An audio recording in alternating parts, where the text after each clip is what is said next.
Hi, everybody. This is Hondo Carpenter from Sports Illustrated's Fan Nation Las Vegas Raiders Insider Podcast. It's absolutely terrific to be with you today. Thanks for joining me. We have a ton of information to go over with the Raiders today. We're going to talk some salary cap. We're going to talk some draft, but 100% Raiders. And I think, which we always talk 100% Raiders, other than the one show that we did about Nick Saban. Um, but sometimes it's about bigger issues about the NFL and how they impact the Raiders. But we're always talking Raiders here, and we're going to get into it today in a lot of detail. Before we get started, I want to remind everybody you can go to the Facebook page of the San Antonio Black Hole chapter. I'm going to be there next Tuesday. I'll be there next Tuesday. So today's Thursday, Friday, Saturday, Sunday, Monday, Tuesday, 5 days. It's going to be from 6 to 7:30. We want to see you there. It's going to be a great time. We're going to have Shannon will be with me and Dexter will be with me. And we're going to be there just to hang out with you. It's a 100% free event. You have to buy your own drinks and food or whatever, but from 6 to 7:30, all Raiders talks with a bunch of Raiders people. I'm going to give you my thoughts on Combine. I'm going to give you my personal thoughts on what I think is going to happen in the draft. Um, we're going to go through and kind of talk about the off season, some things that have happened. It's going to be a great event. I know you're going to enjoy it. At least I hope you're going to enjoy it, but it's going to be great. People are coming from a long way. So make sure you're there. Go to the Black Hole chapter on Facebook or check my social media, and you'll be able to see all the information you need to know to RSVP. But really excited, and I hope to see you there. Hope that we have a good time hanging out together. And again, I would love to see you all. All right.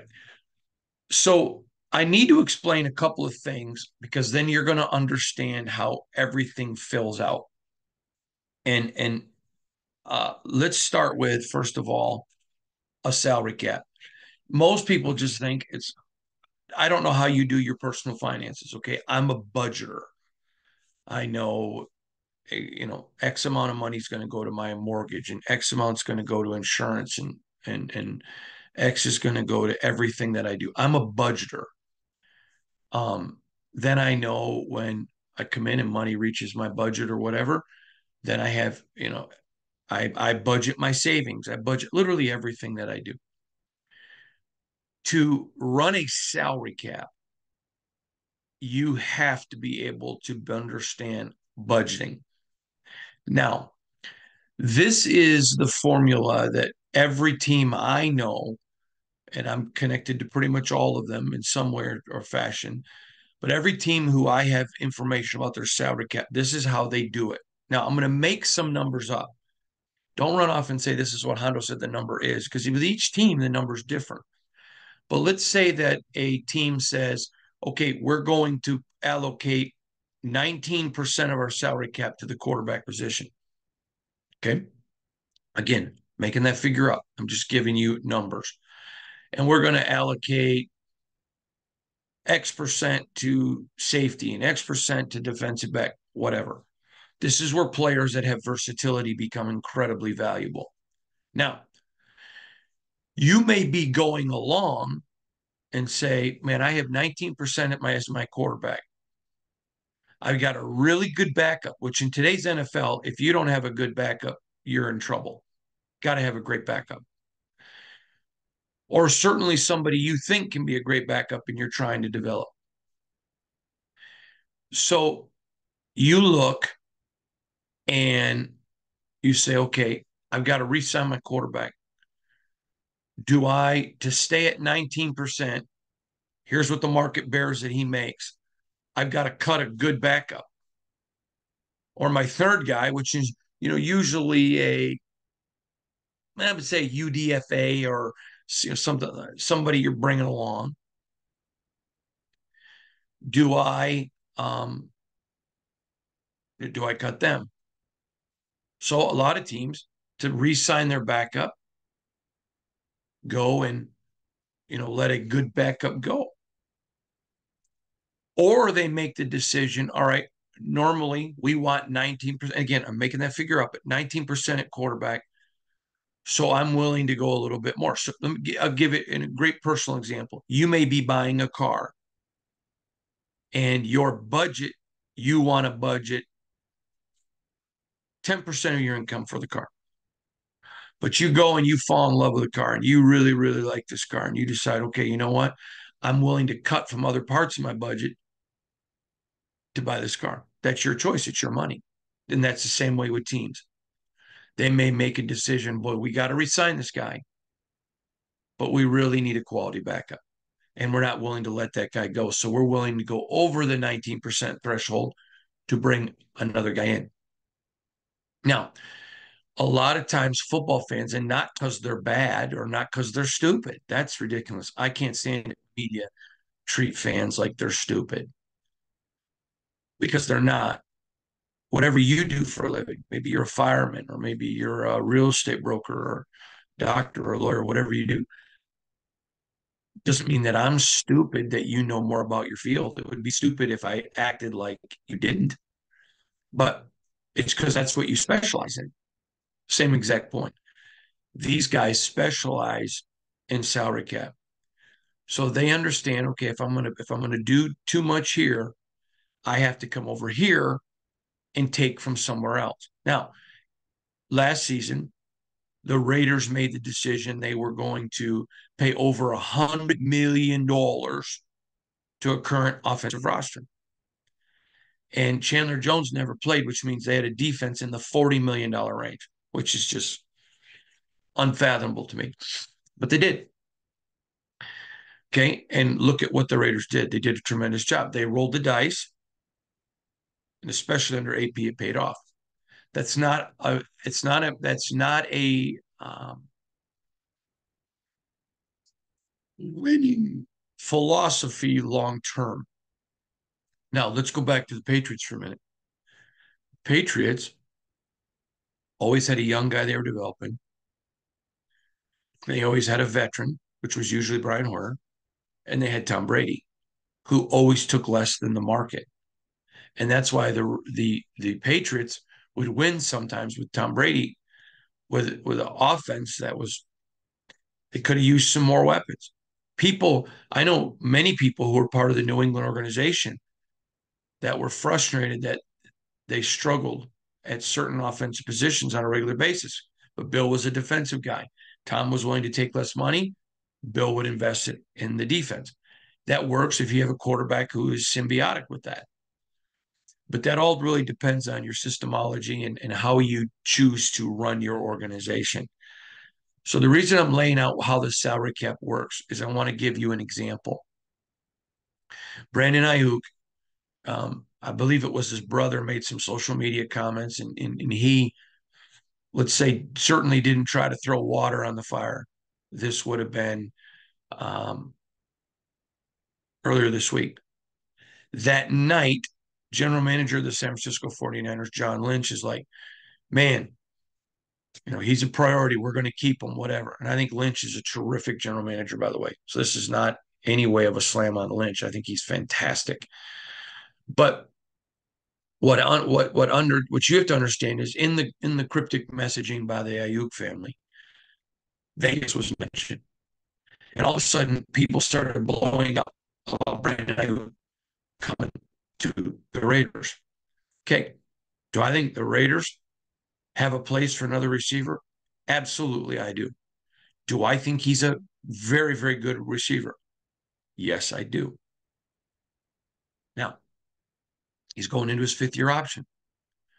So when people are like, Hondo, why are you not writing about this? Ayuk's coming to Vegas. Well, okay, that's like saying you want to date a girl who doesn't want to date you. The Raiders have to look. Now, they have a ton of money committed to Devontae. They paid Jacoby well, not Devontae money. I'm not pretending. Okay. And there's two number ones. Two. So if you think critically and logically, do you really think Ayuk, who's already mad that he only had 3 passes or whatever it was in the Super Bowl? So that's a red flag. You can go to your team and voice your concerns, but you don't need to go to social media and do it. So that's going to be a concern. And there are some teams that wouldn't care about that. Look at the Raiders. They signed Antonio Brown after issues in Pittsburgh. They didn't care. They paid a price for it. Now, there are some guys that you um there are some guys that you uh that just are like, no, we don't want troublemakers. We're just going to avoid them. Okay. Now, Bill Belichick used to go to those troublemakers and say, listen, I'll let you rehab your career. Ayuk's not in a position of needing rehab, but I'm just saying it all depends on different. Okay. Jack Jones was a guy, great player. Antonio Pierce had relationships with him. Said, listen, we're going to bring you in. But to bring you in, you're going to have to X, Y, Z, P, D, and Q. And he did and was admirable. And I think Jack Jones was a very underrated signing by the Raiders. Now, so then you have to look at Ayuk. Okay, whatever percentage the Raiders have for wide receiver, a lot of it's taken. Now, if you're able to get rid of Hunter, does it fill that slot? I think Ayuk's going to be looking for a lot more money than that. Just go leave it there. But maybe he would take it. So you have to be critically thinking and ask yourself, not just is this a player I want? Is it a player I can afford? Now, again, we're going to be getting to the Raiders team needs and everything. So stay with us today. But I'm trying to line upon line, precept upon precept, explain to you what goes into a salary cap. All right. Now, John Lynch has already said we're going to pay Ayuk. We want to keep him. He said that to NFL Network, I think it was, or NFL.com on Tuesday evening. So why is John Lynch able to have so many stars on San Francisco's team paid a lot of money? It's because the most expensive position in football is the most important position, and that's quarterback. Because Brock Purdy is on a UDFA deal, it has allowed the San Francisco 49ers to go spend a lot of money and keep a bunch of stars. If they had to pay Brock Purdy going rate money, right now Ayuk wouldn't even be an issue. It wouldn't even be a consideration. We're going to exercise the fifth year. You can be unhappy, but either that or we're going to trade you. So there's a benefit to them having Purdy, a humongous benefit. And so it's very important. Um, it's very important that you understand this is how the whole thing works out, that you have to benefit it. Now, how's this apply to the Raiders? Okay. I have been saying since the season started, the Raiders need to draft a quarterback. Anytime that an article is written or I mention Aiden O'Connell, and certainly he's earned the right to compete, you should see the voluminous response it creates. People that are either all in on Aiden or people that diss on him and don't want him. Okay. That's not, I don't have that privilege. I'm not a fan. My job is to analytically tell you, I have not seen from Aiden anything that tells me definitively he's the next Ken Stabler or he's the next superstar quarterback. In fact, I've seen some things that would make me say, okay, I need to see improvement here, here, and here. At the same time, with Aiden O'Connell, who I like personally and professionally as a player, is I've not seen anything from him that says to me definitively he's not. I've seen a lot from him that says, wow, he could be. So remember, I've told you this before. I had a general manager tell me 8 teams in the NFL have a quarterback they know can win them a Super Bowl. 8 teams in the NFL have a quarterback they hope can win them the Super Bowl. Then there are the other 16. The other 16 that are like, no. Okay. If the Raiders go out and sign a Big Ten quarterback, they're able to do that. But and I'm gonna throw names out. And every time you throw a name out, you get the because people want to just have a take. They don't want to listen. That's why there's a difference between hearing and listening. We can all have people talking around us and we're listening. We hear it, but it's like the old Charlie Brown telephone conversation. Blah, blah, blah, blah, blah, blah, blah. Don't be a listener, be a hearer. Okay. So let's say Kirk Cousins, who I think would fit here very well. All right. But he's going to come with a 40 to $50 million price tag. That's a huge price tag. And you know you're going to have a hit with quarterbacks that you're going to release. So it's very important to understand and garner, where is this at? Where is my situation? So, like Brock Purdy in San Francisco, Aiden O'Connell becomes very, very important for salary cap reasons. I don't think Aiden O'Connell should be given any job. I think the Raiders should go, if you want to go sign a veteran. Now, don't forget they have a quarterback on a futures contract already. We're going to get into him more later. They may say, okay, we like this guy as the third. Great. You know, they may say, we like another guy. What a great. We like this guy. Whatever. You keep Aiden O'Connell, then you go draft a guy. All right. Remember, Aaron Rodgers sat behind Brett Favre, and I'm not calling Aiden Brett Favre, but what about Patrick Mahomes sat behind Alex Smith? So you bring a guy in. If he beats Aiden, you let him start day one. Who cares if he's a rookie? If he doesn't beat him, then you let him compete with him every week, and may the best quarterback win. Remember the Robert Griffin, Kirk Cousins, same draft. That scenario. So every decision that's made has to correspond with salary cap. How does it impact? And sometimes fans will just say, go sign that guy. Okay, that's great. But what about if I've got 12% allocated for that position and I'm already at 12, and you may say, how can you be 12? Well, maybe you got a guy you paid and cut and you got to eat some dead money, whatever. So it's very important as we enter into the free agency period and as we go into the draft season that you constantly be focused on salary cap. Constantly have your thinking about not just who I want, where do they fit? So with Ayuk, they want to pay him more.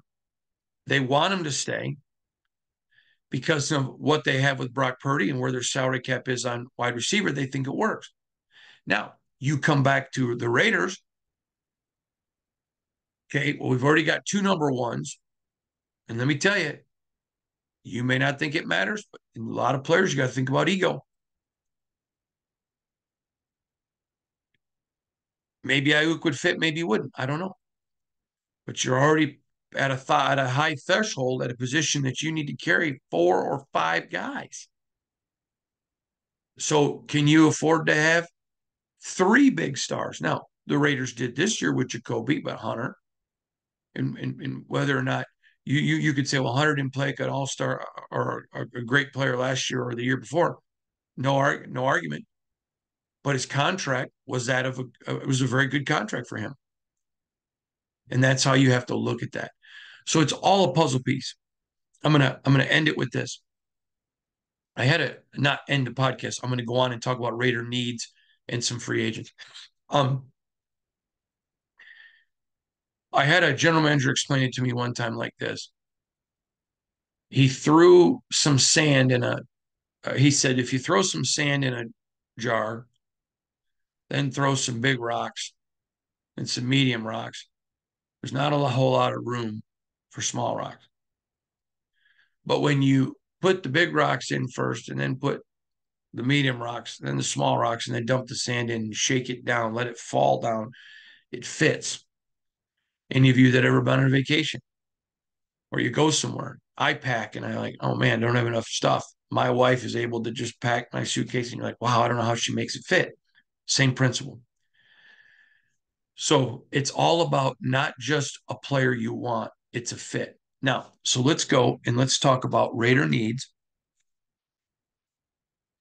And then let's begin to um, talk about fit and money and all of that. Okay. So I'm going to give you 5 big needs on this team. They're not the only one. I'm not saying they won't draft people at other positions. Okay. But here are the beats. First of all, they're going to have to do something about quarterback. Okay. You need at least one. At least one. Now the decision is made. What do you do? Okay. I briefly touched this yesterday, but I'll touch it again. We have been writing and warning about the cost of moving up.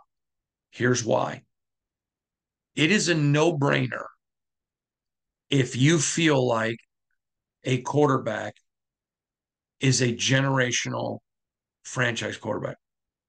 You pay the price and you move up. Period. It's the most important position. It's too valuable. It's absolutely too valuable.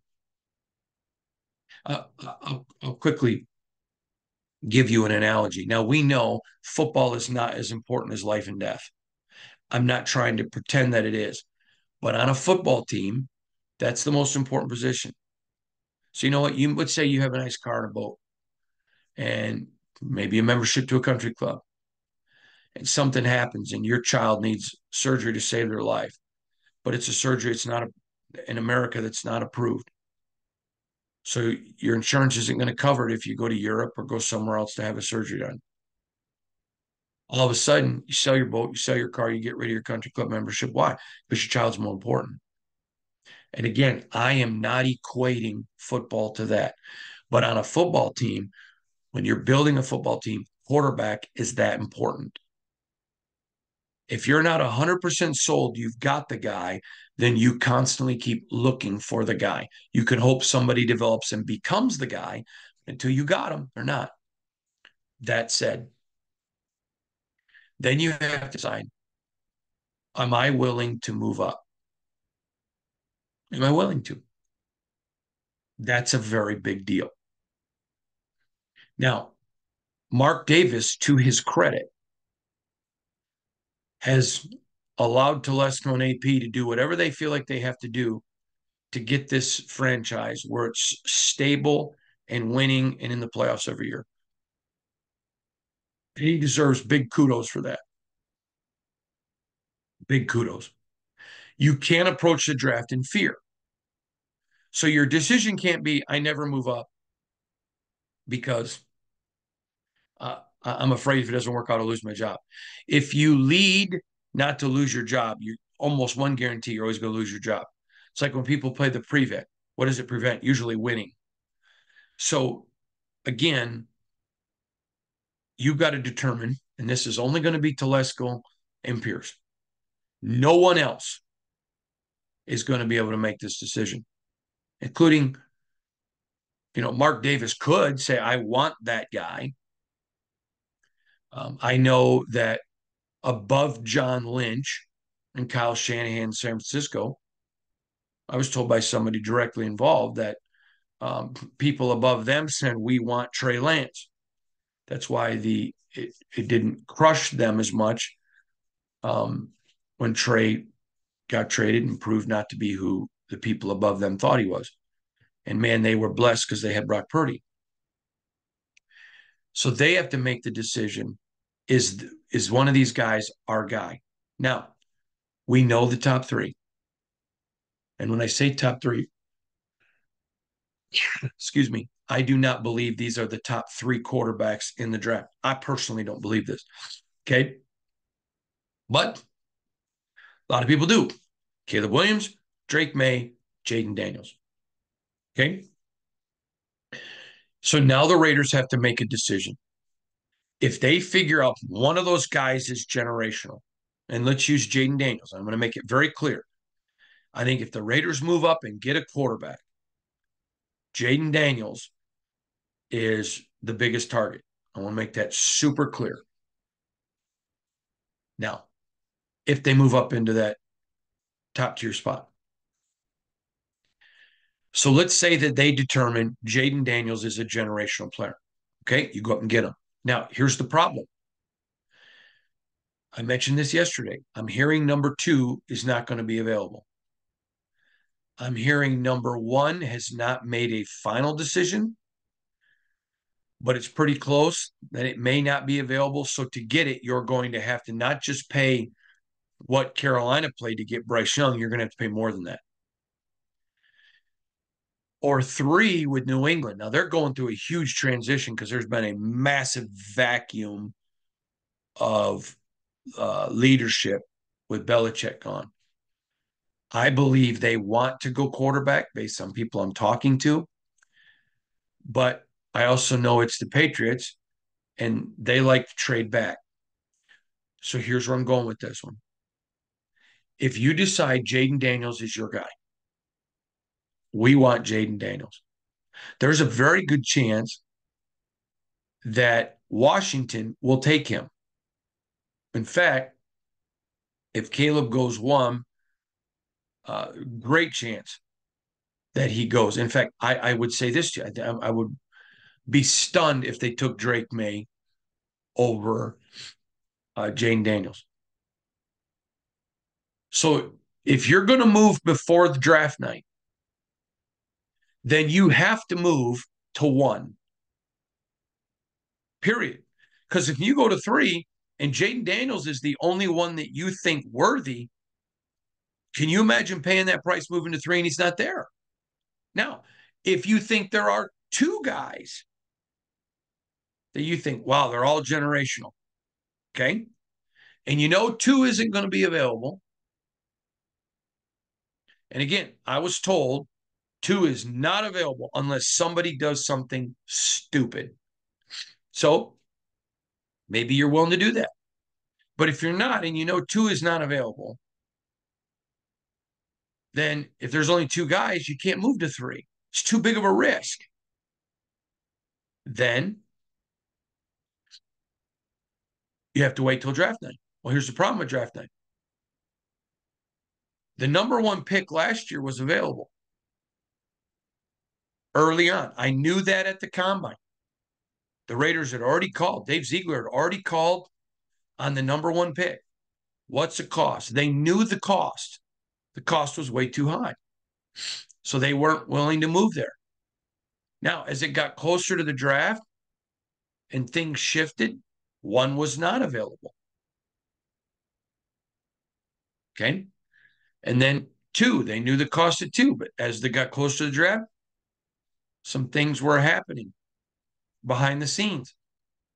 So the closer you get to the draft and you give other teams more time to make their decision, to interview players, to work them out, to spend time, watch tape, do their research. The more that goes into that, then you are risking, if I wait to make the trade till draft night, what's the cost going to be then? There's a saying in here in Vegas called the price of poker just went up. So those are all things that you have to look at with the quarterback position. Then, if you're not convinced 1 is a generational, or maybe you're convinced other places. For example, Michael Penix, great quarterback, but he has a series of injury issues at different positions. So it's not just one thing that you can have your doctor say, yeah, it's great. He has shown some injury issues. Okay. So do you not, if you believe in him, you go get him. A lot of teams have questions because of that. So they're like, man, we would like to get Penix in the first and the second round just because first round draft picks are too valuable. And you don't want to waste a pick on a guy that's going to be injured. Okay, the Raiders last year looked at Tyree Wilson. 1 injury. Not an injury history. Had their doctors looked at him. They were confident he's going to be fine. So, but with Penix, with multiple and different, that's where the concern comes. This isn't me saying I don't think Penix is a good quarterback. I think he's a great quarterback. But the best ability is available. Okay, then we look at Bo Nix. I think Bo Nix is a great quarterback. I'd really like Bo Nix. Didn't have a great Senior Bowl or the great postseason bowls. Not talking about actual game, but prep for the draft. Okay, there's some concern there. Okay, there's some concern about Nix throwing accuracy, scrambling. Okay, but still huge completion percentage. I think Bo Nix has a shot at being a really good quarterback. JJ McCarthy. I mean, phenomenal. The point is, you're going to find warrants on every player, and it doesn't matter what you think, and it doesn't matter what I think. What matters is what does Tom Telesco and Antonio Pierce think. And I'm telling you, as of today, I believe if they were to move up today, it would be for Jaden. But long time before the draft, a lot of process to go through. So the first position is they've got to get a quarterback. Then they've got to look at interior offensive line. Okay, we know what they have with Dylan Parham. He's star. He's a super good player. So you don't have to worry about Dylan. But then you look at Andre James. So what do? Do they move Dylan to center? All right, let's look at guard. Do you move Thayer into guard, who's a young player, has shown a lot of promise? Do you re-sign Greg Van Roten, who played very well? Do you get a right tackle, slide Illuminor inside? And there are a lot of questions, but they need interior alignment. Don't forget, you have Dalton Wagner on this squad, who's a UDFA from last year, who's a tackle. Okay, there's a lot of questions you have to look at. Do you go get them a bookend right tackle to go with Colton? A lot of people like that idea. I'm one of them.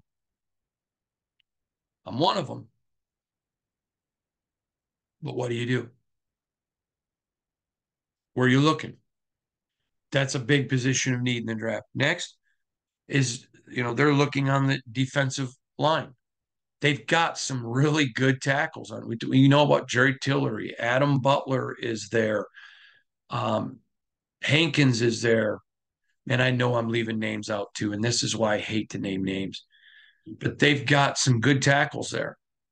I mean, you saw Nesta and you saw young guys not even able to get on the game day because of the way the vets were playing. Oh, Tyree is in there. So, do you say, okay, we want to go younger at defensive tackle? Or because those guys played so well, we're going to re-sign them? That's Telesco issues. But if you decide to go younger, they need some tackles. So that's an issue. Next, offensive tackle. We talked about interior offensive line, but they need another offensive tackle. And you say, well, what about Thayer? Okay, maybe you've seen enough that you say you want Thayer to be your right tackle. But Thayer didn't beat out Jermaine Illuminor last year. And Jermaine Illuminor is so incredibly valuable because he plays multiple spots. So if you're able to put him someplace and leave him there, let's say you go draft a right tackle. Okay, we're going to use Illuminor there, and Thayer's going to be our swing guy. Then you got Dylan Parham, or do you move him to center? Do you re-sign Andre? Well, I mean, all these different questions. But offensive line, they've got to draft some offensive linemen. Next is what are they going to do at running back? What are they going to do at running back? They've got some guys signed. Are they convinced that those guys are long-term people? You got Zeke. What do you do about Josh? I believe, based on information that I have today, I believe there is a very good chance that they'll be bringing Josh back. Good chance. not calling it definitively done. He wants to be here. The Raiders want him. But now it all comes down to money. It all comes down to money. And it's going to be Tom Telesco putting his stamp on it. Now, I want to address the Telesco issue. A lot of people, to be negative about him, have mentioned the salary cap, or they're 40 million over the cap in Los Angeles with the Chargers. That is a very fair criticism because he's the general manager. But ownership handled contracts there, not as much Telesco. Telesco has a great team, and the Raiders have a great salary cap team. Great salary cap team. If you didn't read the article I wrote on Telesco and addressing the salary cap back during Super Bowl week, you should go back and read it. Very, very powerful article. And where he talks about his salary cap team. So Telesco now has to go in and look and say, okay, I'm not Ziegler. Maybe my percentages are different. Where is my board? Then he sits down with AP and says, okay, here's the board. This is where we want to be financially viable. AP may say, okay, at this position, I want these guys. And then Telesco has to make the decision, okay, that takes us above the percentage. Where do you want to cut? And Telesco may say, no, I'm not willing to do that. Because Telesco has to think, okay, what about when Parham's deal comes up? We want to keep Parham. See, that's where teams that draft really well. Let's go to the Eagles for a second. Okay.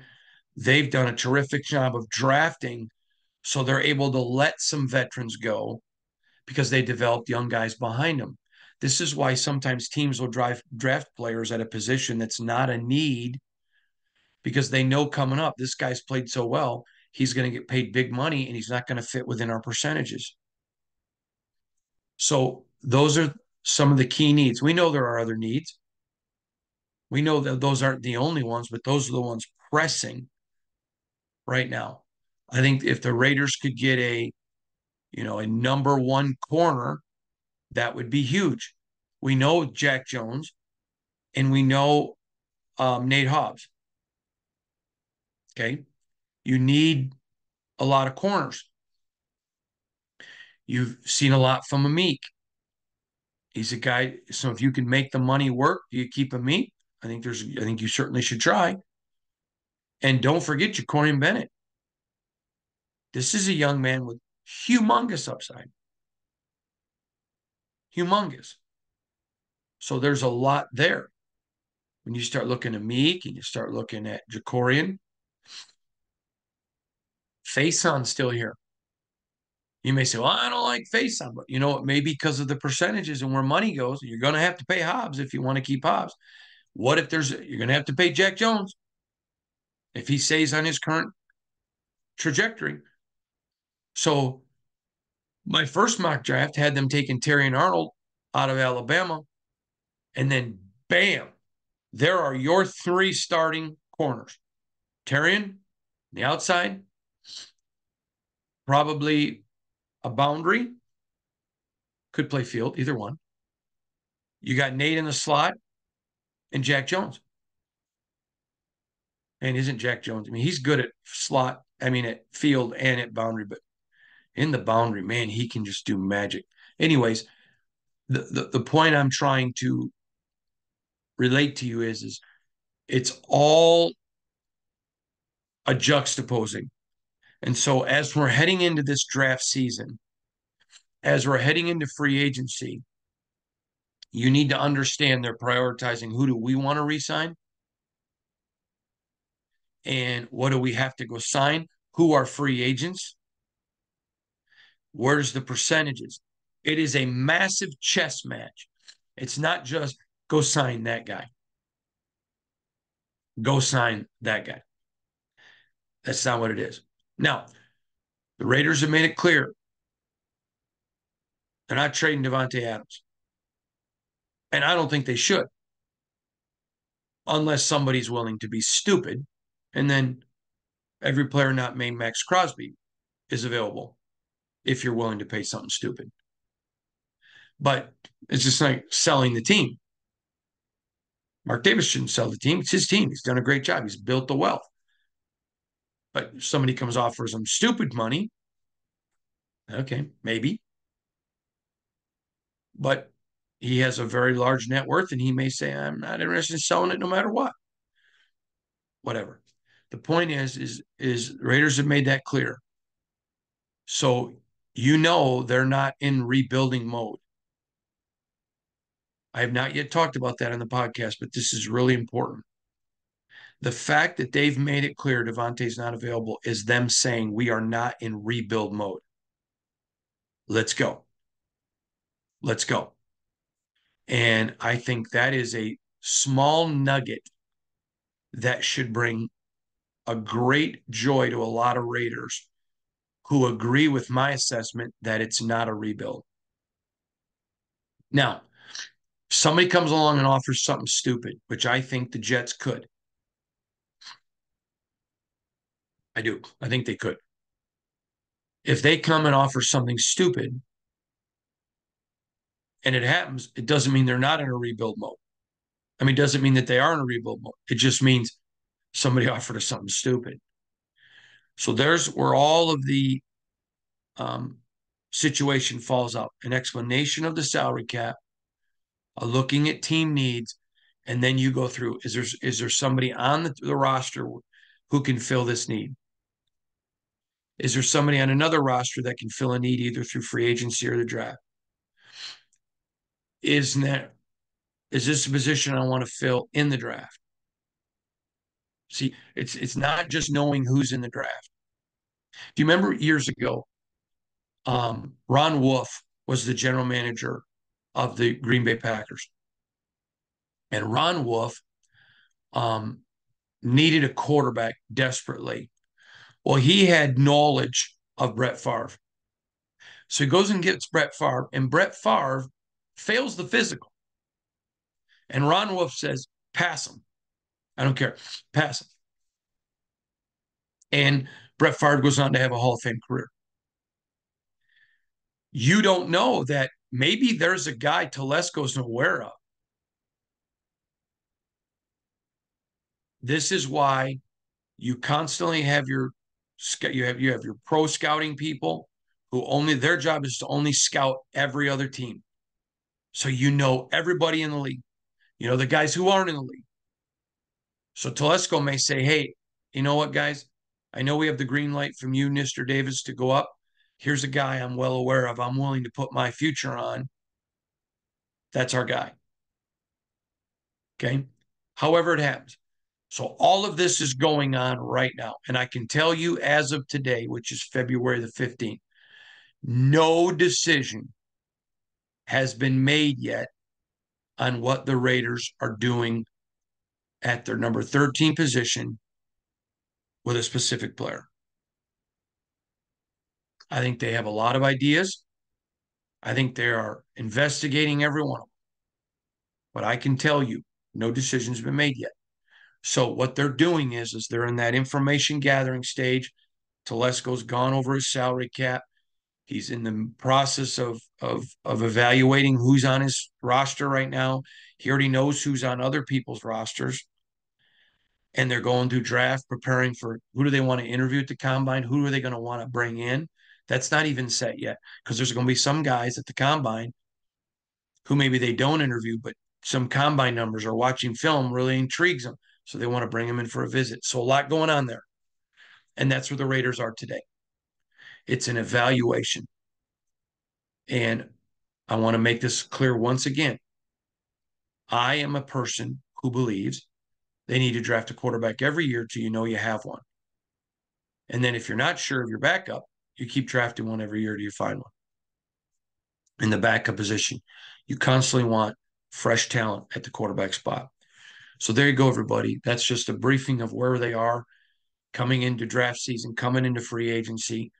And I hope this allows you to kind of get a mindset of where the Raiders are and what they're thinking about. It's going to be exciting times. Lots of really great stuff coming up.